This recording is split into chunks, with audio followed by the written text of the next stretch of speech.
Hello दोस्तों।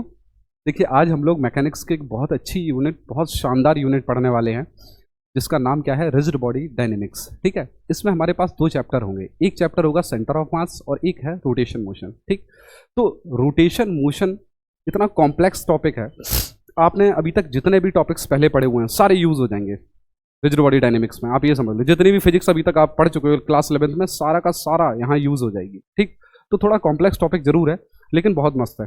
अगर आपको मैकेनिक्स में इंटरेस्ट है तो इसमें जरूर इंटरेस्ट आएगा, बहुत मजा आने वाला है। तो सबसे पहले हम लोग क्या देखेंगे, सेंटर ऑफ मास। अब देखिए, सेंटर ऑफ मास क्या होता है। अभी तक आपने न्यूटन के 3 लॉ पढ़े हुए हैं, आपने पढ़ा है।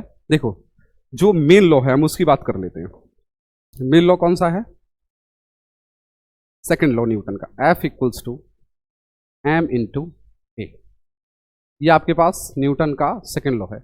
ये क्या बोलता है कि किसी बॉडी पर अगर हम फोर्स लगाते हैं F, तो उस बॉडी के पास एक एक्सीलरेशन आ जाता है। ठीक, F बराबर m इंटू है। अब हमारे पास मान लेते हैं एक ये बॉडी है, ये सैंपल लेकर चलते हैं। मान लो ये बॉडी है हमारे पास। ठीक, तो इस पर अगर हम फोर्स लगाएंगे तो इसमें एक एक्सीलरेशन आना चाहिए। हमने इस पर फोर्स लगाया कुछ इस किनारे पर। देखो जरा, इस बॉडी का मोशन कैसा हो रहा है? क्या लीनियर मोशन हो रहा है? बिल्कुल नहीं हो रहा है। क्या बॉडी स्ट्रेट लाइन में मूव कर रही है? बिल्कुल नहीं कर रही है। न्यूटन की ये जो इक्वेशन है F equals to m into A, इस फोर्स को ही हम क्या बोलते हैं? लीनियर फोर्स बोलते हैं। लीनियर मतलब रेखीय बल। ठीक है, जो एक लाइन में एक लीनियर मोशन करवाता है किसी भी चीज को। अब वो देखो, हो सकता है कि फोर्स 2 दिशाओं में लग रहा हो, 2 डायमेंशनल मोशन हो रहा हो, तो वो कहानी अलग है। 2 मोशन को मिला दिया तो एक अलग तरीके का मोशन बन जाता है। वैसे इस फोर्स को हम लीनियर फोर्स बोलते हैं। और एक और तरीके का फोर्स होता है जो क्या करवाता है, चीजों को घुमाता है, उसको हम क्या बोलते हैं? टॉर्क बोलते हैं। ठीक, तो फिलहाल जो न्यूटन का फर्स्ट लॉ, सेकंड लॉ है, इसकी कहानी क्या है? इसने बोला कि आप फोर्स लगाइए किसी बॉडी में और आपको उस बॉडी का मास इंटू एक्सेलरेशन मिल जाएगा। ठीक है, हमने ऐसे फोर्स लगाया, ये बॉडी आगे चली, लेकिन अलग तरीके से आगे चली, सीधी तो चली नहीं। ये क्या है? बेंड हो रही है, मुड़ रही है। ठीक, हमने यहाँ फोर्स लगाया, फिर भी ये बॉडी क्या है? मुड़ रही है। ठीक, अब हमने क्या किया, हमने एक अच्छे से पॉइंट पर फोर्स लगाया इस बॉडी के बिल्कुल मध्य में, बीच में, मिडिल में, और ये बॉडी देखो कैसी स्ट्रेट लाइन चल रही है, स्ट्रेट लाइन चल रही है, स्ट्रेट लाइन चल रही है। मतलब ये कौन सा पॉइंट है? मतलब इस बॉडी का ये कौन सा पॉइंट है जिस पर हम फोर्स लगा रहे हैं और ये बॉडी कैसी जा रही है? सीधी जा रही है। ठीक, आप इस चीज को समझो। मान लो आपने अगर ये नहीं समझ पाया तो ये मार्कर ही ले लेते हैं। देखो, इस मार्कर के अगर हम एक साइड पर फोर्स लगा रहे हैं तो देखो मार्कर घूमने लगा, इधर फोर्स लगा रहे हैं तो भी ये मार्कर घूम रहा है। ठीक, लेकिन अगर मार्कर के हम एक स्पेशल पॉइंट पर फोर्स लगाते हैं तो मार्कर कैसा चलता है? सीधा चलता है। थोड़ा थोड़ा ये टेढ़ा हो रहा है क्योंकि वो स्पेशल पॉइंट शायद मुझे सही से पता नहीं है, लेकिन मोशन कैसा हो रहा है? लगभग लगभग स्ट्रेट लाइन हो रहा है, सीधा जा रहा है मार्कर। तो ऐसा कौन सा बॉडी का वो स्पेशल पॉइंट है जिस पर हम फोर्स लगाते हैं तो बॉडी का मोशन कैसा होता है? लीनियर होता है। ठीक है, एक तो चीज ये है। दूसरी चीज क्या है कि जब भी किसी बॉडी का मोशन कॉम्प्लेक्स हो जाए, मान लो इसको हमने कुछ इस तरीके से ऐसे ऐसे फेंक दिया। ठीक है, जब हमने इसको ऐसे करके फेंका, ठीक, सॉरी नीचे गिर गया, देखो बहुत इंपॉर्टेंट टॉपिक है इसलिए नीचे गिर रहा है। अगर हमने ऐसे करके फेंका तो ये कैसा आया? घूमता हुआ गया और ये इस तरीके से इधर आ गया। अच्छा, ये जो घूम रहा है, अगर आप इसके मोशन को देखना चाहें तो ये बहुत कॉम्प्लेक्स टाइप का मोशन है, बहुत कॉम्प्लेक्स टाइप का मोशन है। घूम भी रहा है, चल भी रहा है, घूम भी रहा है, चल भी रहा है। तो इसके मोशन को अगर हम देखेंगे तो हमें वो स्पेशल पॉइंट जानना है। ठीक है, वो उस स्पेशल पॉइंट का एक ही तरीके का मोशन होगा। ठीक है, अच्छा, उस स्पेशल पॉइंट का हम नाम ले ही लेते हैं। उस स्पेशल पॉइंट को हम कहते हैं सेंटर ऑफ मास। ठीक है, जो ये न्यूटन का सेकंड लॉ बना हुआ है, ये भी किसके लिए बना हुआ है? अरे भाई ये कैसे हटेगा? ओके, ठीक है, देखो ये जो लॉ बना हुआ है F equals to m into A, ये आप इस लॉ को कुछ इस तरीके से देखें, F COM equals to m into a COM। मतलब जो फोर्स लग रहा है वो कहां पर लग रहा है? बॉडी के सेंटर ऑफ मास पर लग रहा है। तो एक्सीलरेशन भी बॉडी का क्या है? उस सेंटर ऑफ मास का एक्सीलरेशन निकल के आ रहा है। ऐसे ही अगर हम मोमेंटम की इक्वेशन लिखते हैं, P equals to m into v. ठीक है, तो ये मोमेंटम जो है वो किसका है? सेंटर ऑफ मास का है। और m इंटू इसको कैसे लिखेंगे? VCO। ये लिखने का बिल्कुल बिल्कुल परफेक्ट तरीका होता है। ठीक है, लिखने का बिल्कुल सही तरीका ये है। न्यूटन का सेकेंड लॉ आप लोगों ने ये जनरल ऐसे लिख देते हैं, लेकिन रियलिटी में कुछ इसकी जो शक्ल है ना वो इस तरीके की है। ठीक, हमारे पास मान लो एक बॉल है या साइकिल का पहिया है। अब ये पहिया आगे भी जा रहा है और घूम भी रहा है, मतलब इस तरीके से ओमेगा घूम भी रहा है और ये पहिया क्या कर रहा है, आगे भी जा रहा है v वेलोसिटी से। अब देखो इस पहिए में बहुत सारे पॉइंट हैं, बहुत सारे पॉइंट हैं, बहुत सारे पॉइंट हैं, ठीक है। इन सब पॉइंटों की वेलोसिटी क्या होगी, अलग अलग होगी। अब अरे भाई हर एक पॉइंट की वेलोसिटी अलग अलग है, आप कैसे इस मोशन को कैसे पढ़ सकते हैं, ठीक है। तो हम इस मोशन को आसानी से नहीं डील कर सकते हैं, तो हम क्या देखते हैं, सबसे पहले देखते हैं इस बॉडी का सेंटर ऑफ मास कहाँ पर है, ठीक है, उसके सेंटर ऑफ मास का मोशन देखते हैं। बाकी कहानी की अलग है। देखो हम मोशन के लिए तो देखते ही देखते हैं, और भी बहुत सारी चीजें जरूरी हैं। मान लेते हैं हम लोगों ने एक वर्क एनर्जी पावर में क्वेश्चन किया था, कुछ इस तरीके का क्वेश्चन था। ये हमारे पास एक रॉड रखी है, ये रॉड टंगी हुई है, इसका मास m है, इसकी लेंथ l है, ये l लेंथ है, ठीक है। इसकी पोटेंशियल एनर्जी क्या थी, एक तो तरीका था हमने इसका एक टुकड़ा काटा था फिर उसको इंटीग्रेट किया था, बहुत कॉम्प्लेक्स मेथड था। और एक आसान तरीका क्या है, इसका सेंटर ऑफ मास देखो रॉड का कहाँ कहाँ कहाँ होगा, मिडिल पर होगा, ठीक है। तो उसकी पोटेंशियल एनर्जी माइनस का mg और h l/2, भाई मिडिल में होगा, जमीन से कितना ऊपर है, जमीन से कितना ऊपर है, l/2 ऊपर। तो इस पूरी रॉड का हमने मास कहाँ मान रखा था, इस पॉइंट पर मान रखा था। ऐसे ही हम इस रॉड को एक बार बैलेंस भी करके देखते हैं। इस तरीके से हमने बैलेंस किया, इधर गिर गई, थोड़ा हाथ इधर बढ़ाया, इधर गिर गई, फिर हमने इधर बढ़ाया, इधर गिर गई, मतलब ये रॉड यहां पर कहीं बैलेंस हो रही है। मतलब इस रॉड का सेंटर ऑफ मास कहाँ है, मेरी उंगली पर, जहां पर मेरी उंगली पर ये बैलेंस हो रही है। मतलब अगर मैं मार्कर से इसको लिखूं तो ये इस बॉडी का सेंटर ऑफ मास रहा। मतलब हम इस पूरी बॉडी का मास कहां पर कंसंट्रेटेड मान सकते हैं, इस पॉइंट के ऊपर, ठीक है। हम ये मान सकते हैं कि मान लो इसका बॉडी का मास हो 1 क्विंटल, तो 1 क्विंटल मास कहाँ रखा हुआ है, इस पॉइंट पर रखा हुआ है सारा का सारा। अब इस पॉइंट पर इक्वेशन लगाओ न्यूटन की, F बराबर m/a, जो भी आपको लगाना है, ठीक। तो न्यूटन के सारे लॉ वैलिड हैं पॉइंट मासेस के लिए। तो हमने ये इतनी बड़ी सी रॉड है, F बराबर m/a लगा हुआ है, दुनिया भर के पॉइंट है, दुनिया भर के पॉइंट मासेस से बनी हुई है, ठीक भाई, छोटे छोटे पॉइंट मासेस से ही तो ये रॉड बनी हुई है, ठीक है। तो सारे पॉइंट मासेस हमने मिला के उनका मास कहाँ मान लिया, इस पॉइंट पर मान लिया। और इस पॉइंट मास पर, अब ये पॉइंट मास हो गया, चाहे भले इस पर 1 क्विंटल रखा हो, कोई दिक्कत नहीं है, लेकिन इस एक पॉइंट पर रखा हुआ 1 क्विंटल। अब इस पर जो हम इक्वेशन लगाएंगे तब ये लॉ वैलिड होगा, F बराबर m/a। ये क्या हो रहा है भाई, बार बार ये क्या हो रहा है, ओ माय गॉड।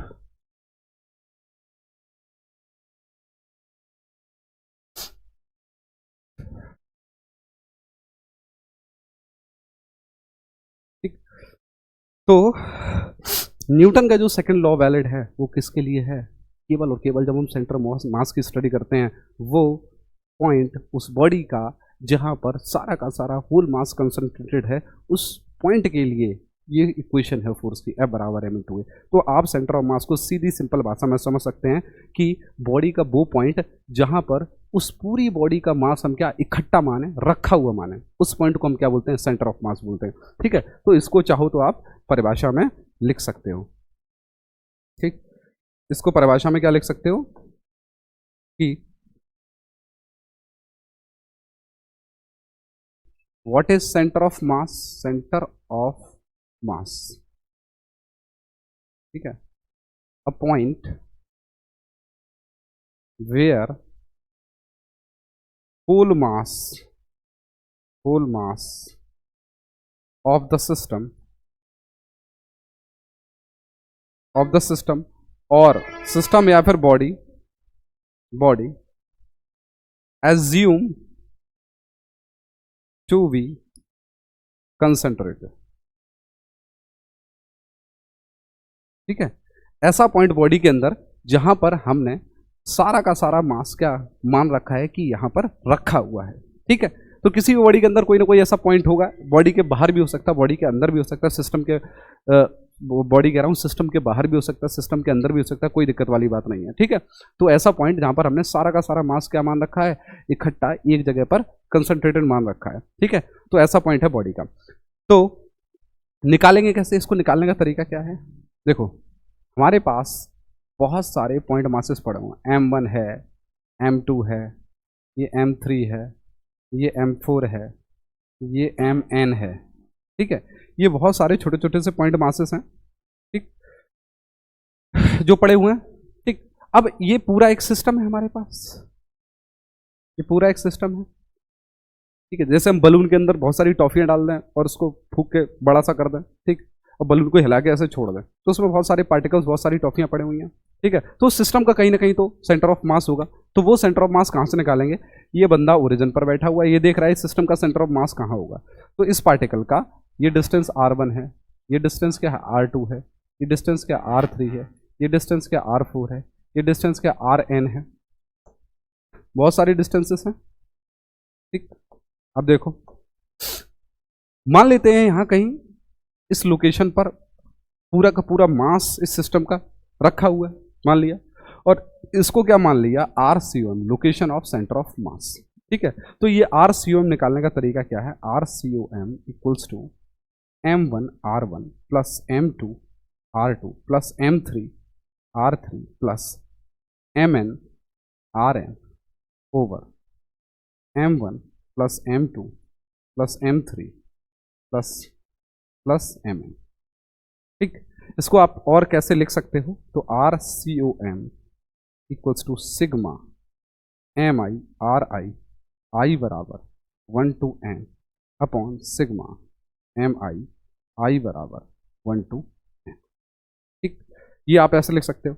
अब ये हमने R लिखा है, अब ये R आपका क्या है? R देखो, ये 3 डायमेंशनल बॉडी है, या फिर हम मान सकते हैं कोई x में पड़ा है, कोई y में पड़ा है, कोई z में मास पड़ा हुआ है, ठीक है। तो सबका अलग अलग निकलेगा। अगर XCOM निकालोगे, XCOM equals to M1 x1 plus M2 x2 plus dash MN xn upon M1 plus M2 plus MN, ठीक। इसको लिखना चाहो तो और कैसे लिख सकते हो? XCOM बराबर सिग्मा MI XI I बराबर 1 to N upon sigma MI I बराबर 1 to N, ठीक है। ऐसे XCOM को लिखा, अब आप YCOM को लिख सकते हो। तो YCOM क्या होगा? YCOM M1 Y1 plus M2 Y2 plus dash plus MN YN upon M1 plus M2 plus MN, ठीक। ये फॉर्म तो आप लिख ही सकते हो, MI YI आ जाएगा और नीचे MI आ जाएगा, ठीक है। ऐसे ही ZCOM ये क्या है? M1 Z1 plus M2 Z2 plus MN ZN upon M1 plus M2 plus MN, ठीक है। ये जो आपका RCOM लिखा है, ये क्या होता है? RCOM equals to XCOM I cap plus YCOM J cap plus ZCOM K cap, ठीक है। ये आपका क्या होता है? RCOM। कुछ कहानी समझ में आ रही है? एक दो न्यूमेरिकल्स देखते हैं थोड़े बढ़िया से, तब आपको कहानी और क्लियर होगी, ठीक है। जैसे क्वेश्चन नंबर 1 है हमारे पास, ठीक। 2 मास रखे हुए हैं, इसके कोऑर्डिनेट दे रखा है 1, 0, ठीक है। एक का कोऑर्डिनेट दे रखा है 2, 1, ठीक। यहाँ कहीं रखे हुए हैं, ठीक। और ये ये ये ये लोकेशन दे रखी है इससे, ठीक है। तो इन दोनों के बीच में कहीं ना कहीं ये पॉइंट होगा, ये सेंटर ऑफ मास होगा, तो इसकी लोकेशन क्या है? RCOM। तो आप कैसे निकालोगे RCOM? RCOM निकालने का क्या तरीका है? तो RCOM इक्वल्स टू, अब देखो RCOM में क्या क्या आएगा, इसमें x कोऑर्डिनेट और y कोऑर्डिनेट दोनों दे रखे हैं। अगर ये x1 लेते हो तो ये y1 हो जाएगा, ये x2 लेते हो तो ये y2 हो जाएगा, ठीक है। तो RCOM के लिए क्या आएगा? XCOM I cap plus YCOM J cap, ये तो होगा RCOM के लिए। तो XCOM निकालो, XCOM M1, अच्छा ये M ले लेते हैं और ये भी क्या ले लेते हैं? M। तो M इंटू X1, X कितना है 1, प्लस M इंटू X2 कितना है 2 अपॉन M प्लस M, ये कितना आ गया? M plus 2M 3M upon 2M, M से M मर गया, क्या बचा? 1.5, ठीक है।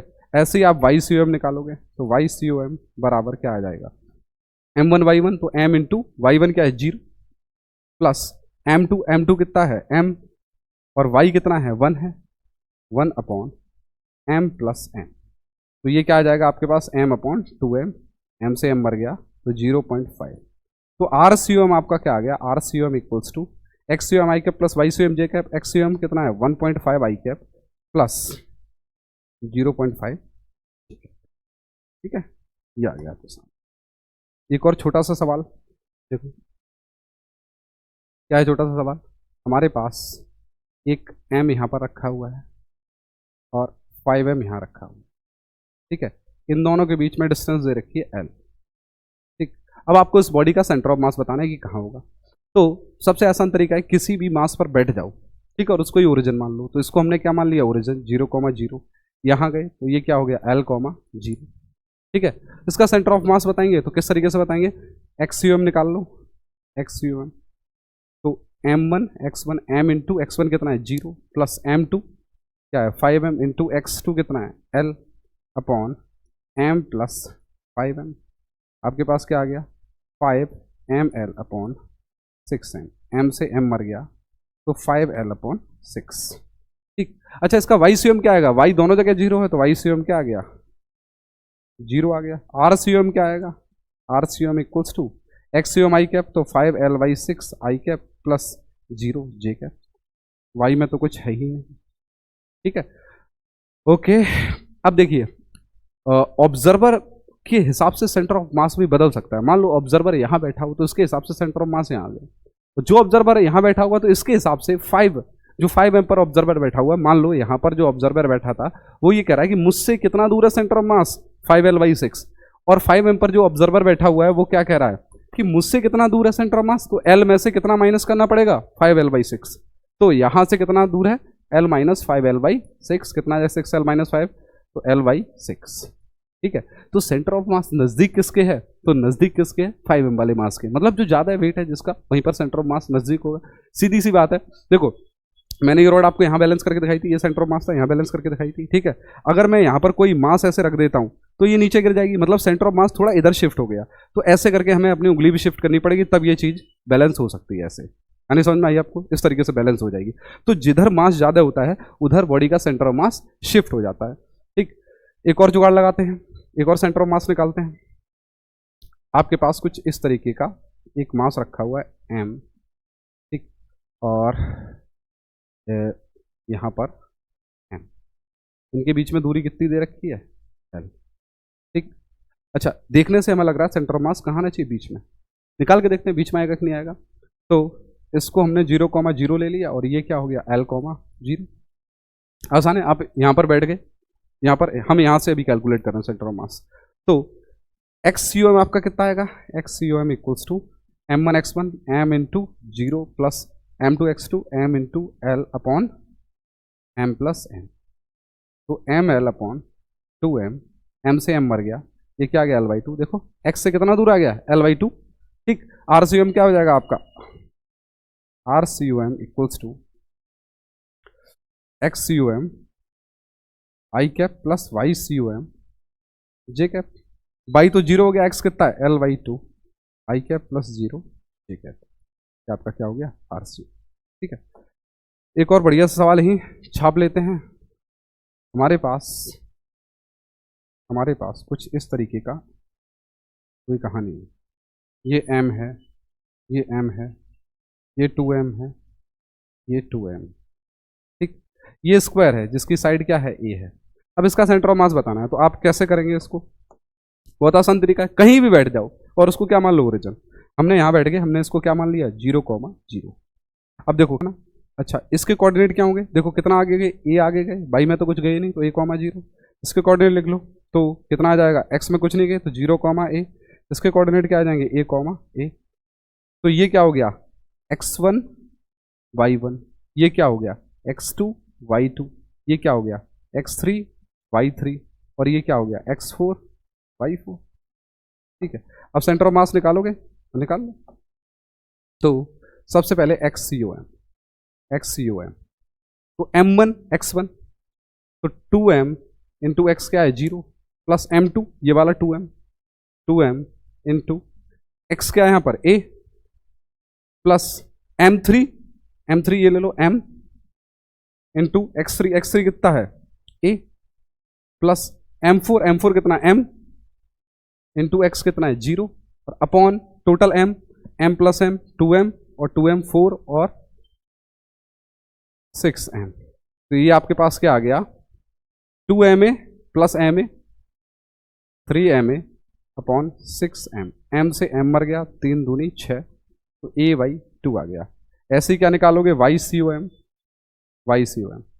अब YCOM निकालोगे तो वही m1 y1 तो m 2m इंटू 0 भाई y तो यहाँ पर 0 है प्लस 2m यहाँ पर भी y कितना है 0 2m into 0 plus m into a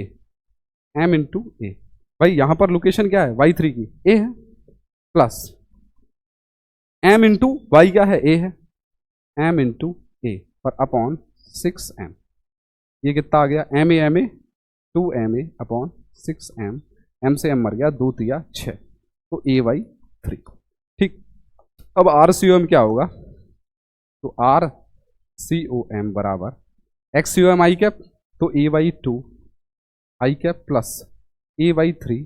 ठीक है, मतलब अगर हम यहाँ से x में कितना चले a/2 आगे गए ये है a/2 x में और y में कितना चले a/3 y में a/3 चले मतलब यहाँ इस बॉडी का कहीं सेंटर ऑफ मास होगा a/2 a/3।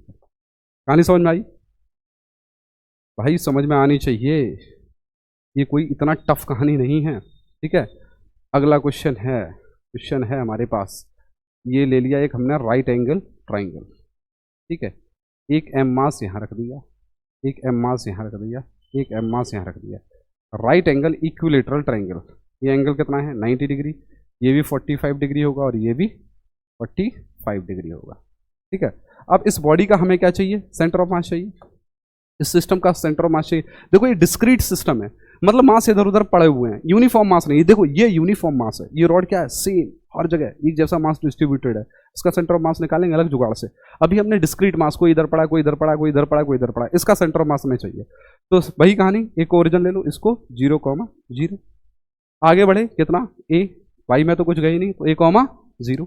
ठीक है, ओके, ऊपर कितना गए, ऊपर गए a, ओ सॉरी 0, x में तो 0 और कॉमा a, भाई y में भी है तो XCOM यहाँ पर क्या आएगा XCOM m1 x1 m into 0 plus m2 x2 m into a plus m3 x3 m into 0 upon 3m तो ma/3m, m से m खत्म, ये क्या आ गया a/3।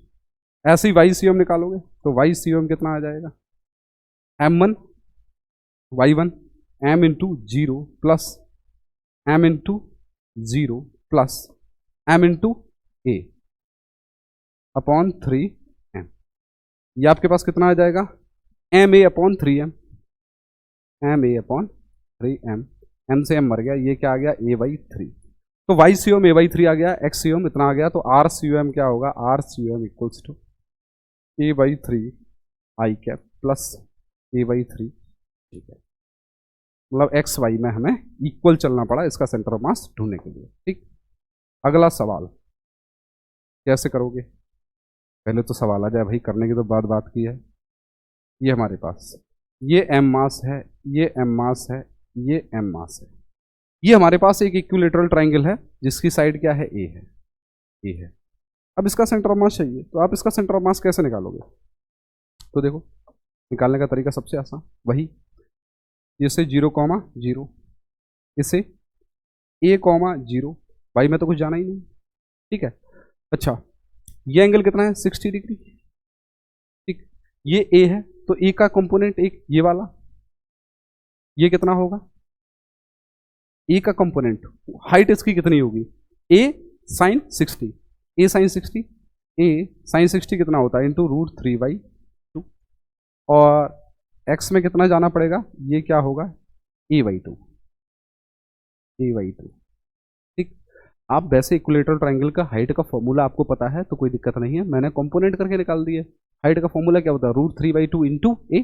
तो √3/2 इंटू ए, यह वाई कंपोनेंट हो गया इसका, और एक्स कंपोनेंट कितना हो गया, a/2। ठीक है, लगा दो।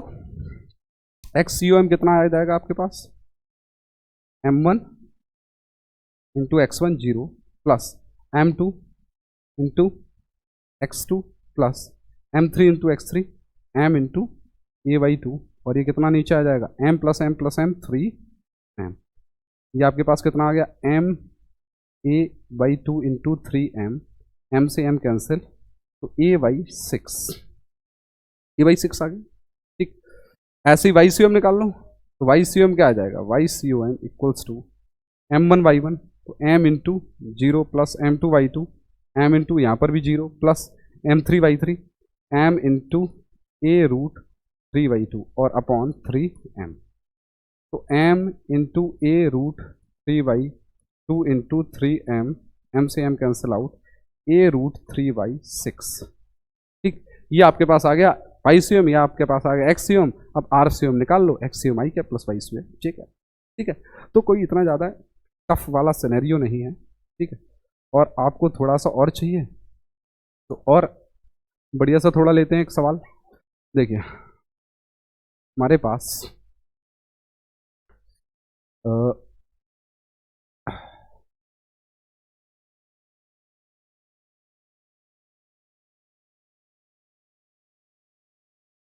ये m है, ये m है, ये m है, ये m है। ठीक है, ये 3m है, ये 3m है, 3m है, ये 3m। ठीक, अब हमें क्या चाहिए, इसका सेंटर ऑफ मास चाहिए। ठीक है, तो फिर से वही कहानी, हाँ ये क्यूब है जिसकी साइड क्या है, ए है, ए है, ए है। क्यूबॉइड भी यहां पर हो सकता है, अभी हमने क्या ले रखा है, क्यूब ले रखा है। ठीक, तो आपने इसको क्या मान लिया, फिर से आपको इसका क्या बताना है, सेंटर ऑफ मास बताना है। ठीक, कैसे बताएंगे, फिर से वही कहानी, पहले क्या माना इसको 0,0,0। देखो 3D शेप है, तो ओरिजिन को हमने 0,0,0 मान लिया इस पॉइंट को। ठीक, अब हम सबसे पहले अगर इसको हम x मानते हैं, इसको y मानते हैं और इसको z मान लेते हैं। ठीक, तो कंपोनेंट आप कैसे निकालोगे, कंपोनेंट कह रहा हूं सॉरी, कोऑर्डिनेट। देखो सबसे पहले इसके कोऑर्डिनेट देखो, 3m वाले के, x में कहीं नहीं गए, y में कहीं नहीं गए, सीधा z में आए, तो 0,0,a। ठीक, अब हमें कहाँ पहुंचना है, अब हम यहाँ चलते हैं 3m वाले पर। तो देखो x में गए, y में कहीं नहीं गए, z में कहीं नहीं गए, तो a,0,0। ऐसे ही हम कहाँ पहुंचे, इसके पास पहुंचे। देखो सबसे पहले हमें x में चलना पड़ा, फिर z में चलना पड़ा, तो x में a, y में 0 और z में a। ठीक, अब हमें कहाँ जाना है, ऊपर। तो ऊपर सबसे पहले इसके देख लेते हैं, इसके कोऑर्डिनेट क्या होंगे। देखो y में ही केवल गए, तो 0,a,0। ठीक, अब चलते हैं यहाँ, तो सबसे पहले y में गए, फिर किस में गए, x में गए, तो a,a,0। ठीक, चलते हैं यहाँ, तो सबसे पहले z में गए, फिर उसके बाद y में गए, तो x वाला कंपोनेंट 0 हो गया, तो 0,a,a। अब हमें चलना है इसके पास, तो इसके पास जाने के लिए देखो सबसे पहले x में गए, फिर z में चले, फिर y में चले। आप कैसे भी जाओ, आप इसे चले जाओ, सबसे पहले y में गए, फिर x में गए, फिर z में चले, मतलब x y z में आपको चलना पड़ेगा उसके पास जाने के लिए। तो तीनों कोऑर्डिनेट a,a,a। अब आप निकाल सकते हो x1 y1, सब कुछ आपके सामने है। अगर निकालना चाहो तो XCOM निकाल लो, XCOM इक्वल्स टू m1 तो 3m into 0 plus m2 3m into 0 plus 3m into x3 कितना है, a plus 3m into a plus 4 तो नीचे हो गए, 4 ऊपर आएंगे, तो m into 0 plus m into a plus m into a plus m into 0 upon 3 3 6 3 9 3 12 और 12 4 16। ये तो XCOM आ गया। ऐसे ही आप क्या निकालोगे, ऐसे ही आप YCOM निकालोगे। YCOM आपके पास क्या आ गया, 3m इंटू y, यहां पर कितना था 0 प्लस यहां पर 3m इंटू यहाँ पर भी y कितना है 0 प्लस ये 3m इंटू यहाँ पर भी y कितना है 0 प्लस यहाँ पर आए तो 3m इंटू यहाँ पर भी y कितना है 0। चारों नीचे वाले हैं क्या है नीचे ही हैं तो y तो कुछ है नहीं तो 0 0 आ गया।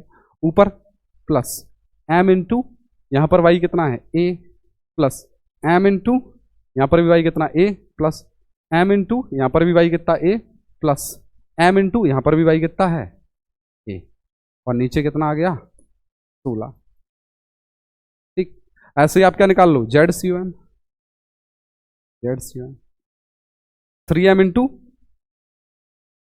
0 प्लस 3m इंटू यहाँ पर z कितना a प्लस 3m इंटू यहाँ पर z कितना है 0 प्लस 3m इंटू यहाँ पर भी z कितना है a plus m into z कितना है 0। ठीक,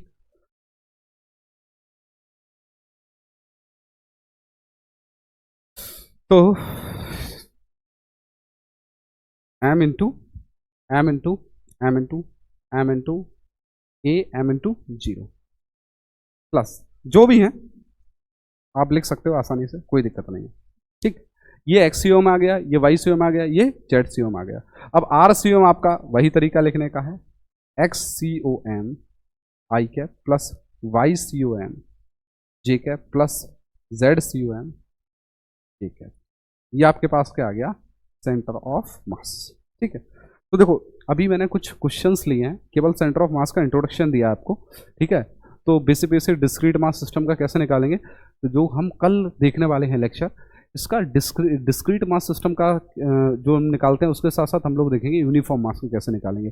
कुछ क्वेश्चंस मतलब इसमें रह रहे हैं, कुछ क्वेश्चंस इसके हम करवाएंगे और कुछ क्वेश्चंस हम किसके करवाने वाले हैं यूनिफॉर्म मास के, और उसका निकालना भी सिखाएंगे आपको सेंटर ऑफ मास। ठीक है, तो आई होप, मुझे ऐसा प्रतीत होता है ये आपको समझ में आया होगा। अगर नहीं समझ में आया है तो आप इस वीडियो को एक दो बार और देखो, तो हो सकता है शायद समझ में आ जाए, और फिर भी नहीं समझ में आ रहा है तो पढ़ाई छोड़ सकते हैं, कोई दिक्कत वाली बात नहीं है। ठीक है, मेरे लिए नहीं, अपने लिए सही। 4-5 बार पढ़ने के बाद अगर नहीं समझ में आ रहा है तो कोई बात नहीं, इस यूनिट को छोड़ दो, अगली यूनिट करने लगो। ठीक है, जब दिमाग शांत हो फिर दोबारा से इसको पढ़ने की कोशिश करो। ठीक है, तो मिलते हैं कल आपसे इसी समय, तब तक के लिए नमस्कार, धन्यवाद, शुभ रात्रि, शब्बा खैर।